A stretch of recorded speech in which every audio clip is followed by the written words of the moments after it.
We're going to look at how to have two email accounts open at the same time so that you can check both, but it doesn't all get mixed up. So the question we're answering is, how can I make it easy to have both of them open at the same time? And the answer is Chrome Profiles. So we're going to go to Chrome and it will open up, and we should have the default profile with the picture of a person, a grey person, in the top right hand corner.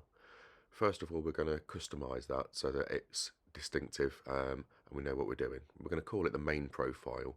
You can call it what you want. You can give it any name, and then we're going to select a colour for it just to make it stand out. And then you can pick an avatar which will replace the logo in the top right. So now that we've done that, we know what our main profile looks like. We can go up to the top right, highlight it, and then we can go to add, and we're going to make our second profile.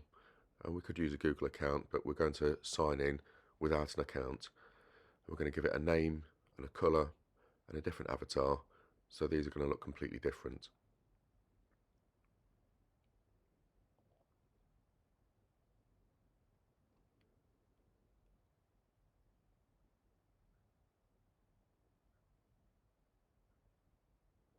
That loads up and it's got the new colour scheme and the new logo, and it gives you the profile name at the top right, and it says that you can switch between the profiles by clicking up there and giving you the icons for your other profiles.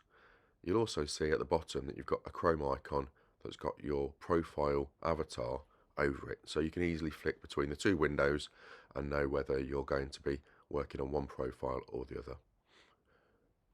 So as you can see, when we go to the Office portal, it's asking us to log in. So there's no login registered to this profile yet.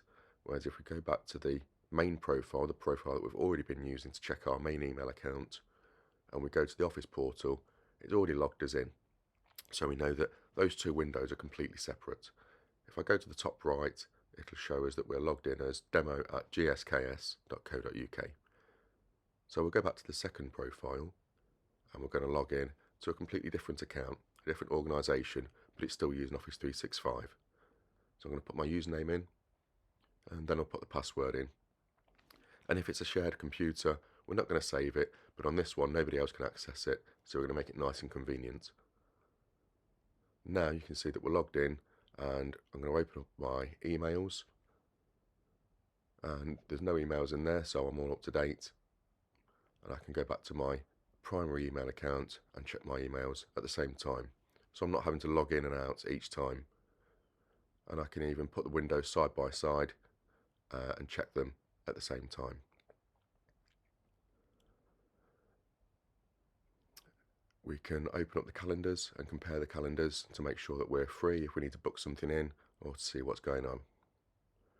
We can open Teams, and we can open those separately on each profile. So on the left hand side we're logged in with the demo@GSKS, and on the right hand side we're logged in with demo@Learn Online. And we can open up both of those Teams accounts and see what's going on. And we're going to go to the calendar once it's all loaded up.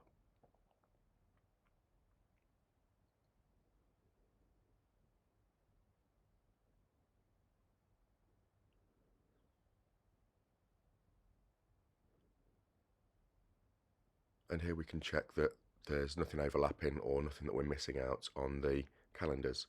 I'm just going to create a couple of demo meetings so that we can see that the calendars don't interact with each other. So if I have a Teams meeting for Learn Online, that will appear in the right hand calendar there, and if I've got a Teams meeting for GSKS, that'll appear in the left hand window there. Now we know that we're up to date, and we can do that for as many organisations or email addresses as we've got, and that's a good way of being able to compartmentalise and make sure that we're fully up to date with everything that we need to do.